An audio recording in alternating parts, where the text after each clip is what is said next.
Good morning students. अब देखो, आज हम लोगों का त्रिकोणमिति चैप्टर के बारे में हम लोग पढ़ेंगे। सबसे पहले हम लोग बेस देखेंगे। अब बेस जब जानकारी हो जाएगा तब हम लोग एक एक करके चैप्टर के बारे में पढ़ेंगे। लेकिन सबसे पहले देखना है कि इसका हिंदी में लिखते हैं त्रिकोणमिति। क्या लिखते हैं जी?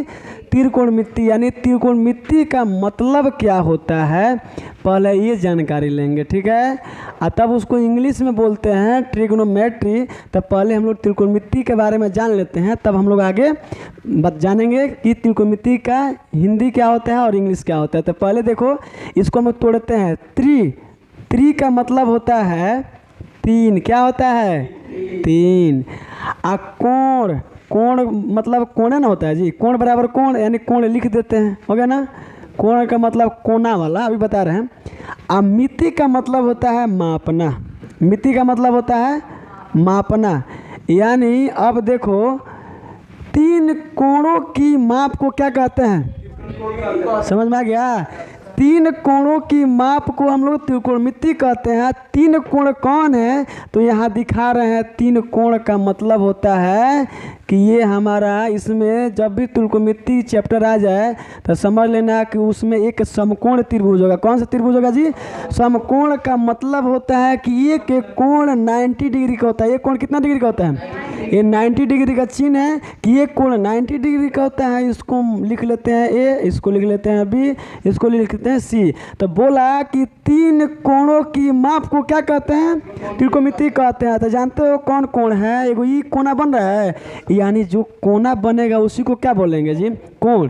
तो ये देखो, एक कोना हो गया, एगो ये कोना बना ना जी, एगो ये कोण बना ना।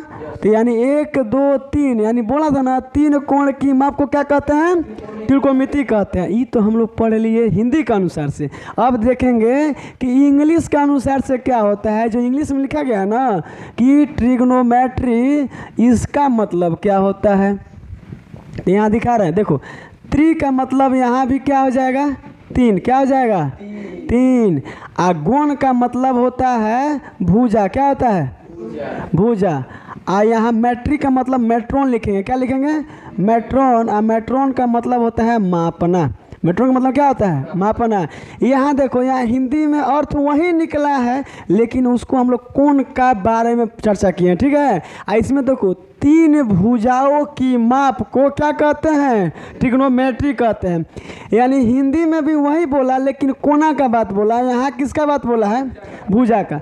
तो दोनों बात एक ही है कि तीन भुजाओं की माप को क्या कहते हैं? ट्रिग्नोमेट्री कहते हैं, यानी त्रिकोणमिति कहते हैं। तो देखिए, दिखा रहे हैं यहाँ, यानी एगो भुजा ये हुआ, एगो भुजा ये हुआ, मतलब यहाँ से यहाँ एगो भुजा हुआ, यहाँ से यहाँ एगो हुआ, यहाँ से यहाँ एगो हुआ। मतलब देख लो, यहाँ एक भुजा, इस दूसरा भुजा, ये क्या है? तीसरा भुजा। यानी अब त्रिकोणमिति के मतलब समझ में तो आ गया। अब जानते हैं इसमें क्या है कि हम लोग हमेशा त्रिकोणमिति में समकोण के बारे में चर्चा कर रहे हैं। किस कोण के बारे में चर्चा करेंगे जी? समकोण त्रिभुज के बारे में हम लोग हमेशा चर्चा करेंगे। लेकिन ध्यान देना है, उसमें एक कोण 90 डिग्री का हमेशा बना रहेगा। एक कोण कितना डिग्री का रहेगा? 90 डिग्री का। और दो कोण हमारा 90 डिग्री से कम होगा, उसको बोलेंगे न्यून कोण। क्या बोलेंगे जी? न्यून कोण। देखो यहाँ लिख देते हैं समकोण। इसको क्या बोलते हैं? जानते हैं समकोण का मतलब होता है कितना डिग्री जी? 90 डिग्री। ये न्यून कोण है। न्यून कोण का मतलब होता है कि 90 डिग्री से क्या होगा? कम होगा। यानी न्यून कोण 90 डिग्री से कम होगा। यहाँ भी न्यून कोण होगा और 90 डिग्री से क्या होगा? कम होगा। अब जानते हैं क्या है कि त्रिकोणमिति में हम लोग कुछ नियम है, उस नियम का पालन करेंगे तो पूरा जानकारी हो जाएगा। यहीं से हमारा क्वेश्चन बनना शुरू हो जाएगा। सबसे पहले हम लोग को जानना ये है कि अभी ये बताओ, अभी हम जिस पर खड़े हैं वो नीचे वाला को क्या बोलते हैं? आधार ना बोलते हैं जी। और जब भी थीटा बनेगा, पहले यहाँ समझा देते हैं। जैसे हमारा थीटा यहाँ बना, कहाँ बना जी? यहाँ तो थीटा यहाँ बनेगा, नहीं तो थीटा कहाँ बनेगा? यहाँ बनेगा। लेकिन हम लोग कहीं एक जगह थीटा लेंगे। थीटा हमने यहाँ ले लिया, ठीक है। अब थीटा यहाँ ले लिया तो मतलब हम यहाँ खड़े हो गए। कहाँ खड़े हो गए? यानी सी पर क्या हो गए? खड़े हो गए। तो सी के सामने वाला ध्यान देना, ये सामने यहाँ ना दिखेगा जी, ये थीटा के सामने ये ना दिख रहा है जी। तो इसको हम लोग बोलेंगे लंब। क्या बोलेंगे? लंब, यानी इसके सामने जो होगा उस भुजा को क्या बोलेंगे? लंब। और लंब मतलब इसका इंग्लिश होता है परपेंडिकुलर। क्या होता है? परपेंडिकुलर। इसको शॉर्ट में बोलते हैं पी। क्या बोलते हैं जी? पी। अब जानते हैं लंब का मतलब होता है लंबा, यानी जब लंबा है तो वो कहीं ना कहीं खड़ा होगा ना किसी पर जी। जब खड़ा है तो उसको क्या बोलेंगे जी? आधार, यानी बेस। तो यहाँ से यहाँ क्या हो गया? आधार। इसको इंग्लिश में बेस बोलते हैं, शॉर्ट नेम बी बोलेंगे। क्या बोलेंगे जी? बी। अब ध्यान देना है कि कभी भी जहाँ 90 डिग्री कोण बनेगा उसके जस्ट सामने वाला भुजा को कर्ण बोलते हैं। क्या बोलते हैं? कर्ण। जब भी 90 डिग्री बनेगा समकोण त्रिभुज में उसके सामने वाला भुजा को कर्ण बोलते हैं। इसको शॉर्ट नेम इंग्लिश में एच बोलते हैं। अब ना लंब, कर्ण, आधार सबको तो मालूम चल गया, लेकिन इसका ना फुल नेम बताते हैं इंग्लिश में क्या होता है। तो यहाँ दिखा देते हैं। लंब का इंग्लिश होता है परपेंडिकुलर। परपेंडिकुलर यानी परपेंडिकुलर तो लिखा है, तो देखो इसका पहला नाम पी है ना, लेटर पे क्या है? पी। तो इसको शॉर्ट में पी बोलते हैं। जैसे मैंने यहाँ पी लिख दिया ना। ये है आधार। आधार को मतलब इसका इंग्लिश होता है बेस। क्या होता है? BASE। बेस को शॉर्ट में बोलते हैं बी। अब इतना बात समझ में जब आ गया तो ये दिखाई दे रहा है ना, ये इसको बोलते हैं कर्ण। कर्ण का इंग्लिश होता है हाइपोटेनस। हाइपोटेनस यानी इसका शॉर्ट नेम होता है, पहला लेटर दिखाई दे रहा है ना, एच होता है। ये तीन चीज हो गया। यानी हमेशा हम लोग त्रिकोणमिति में पी और बी एच के बारे में जानकारी रखेंगे। ठीक है? PBH।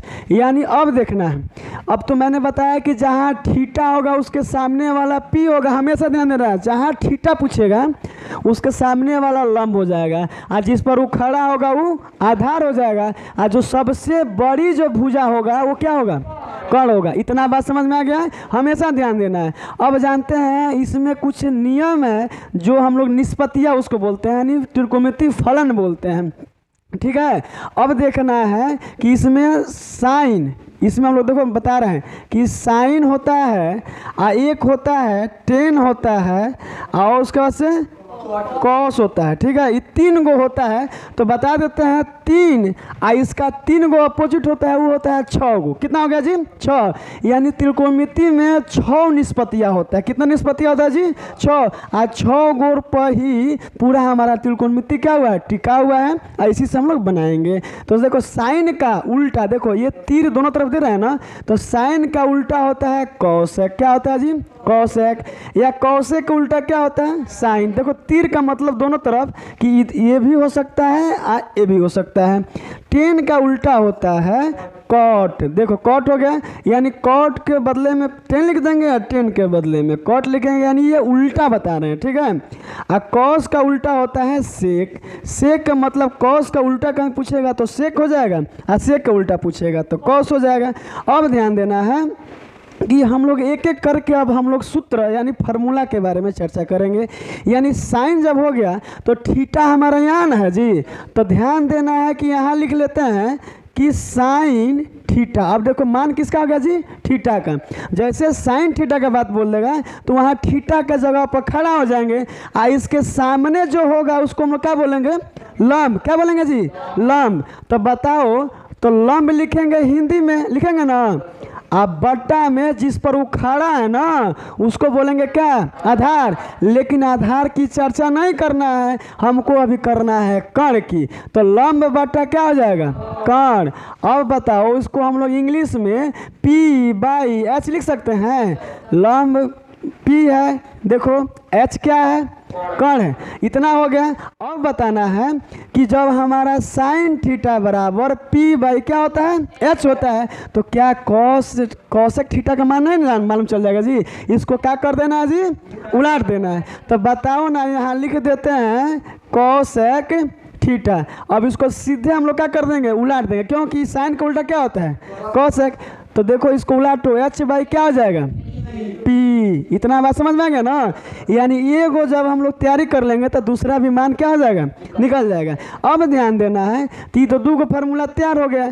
अब देखना है इसी फार्मूला से हमारा पूरा त्रिकोणमिति बनेगा।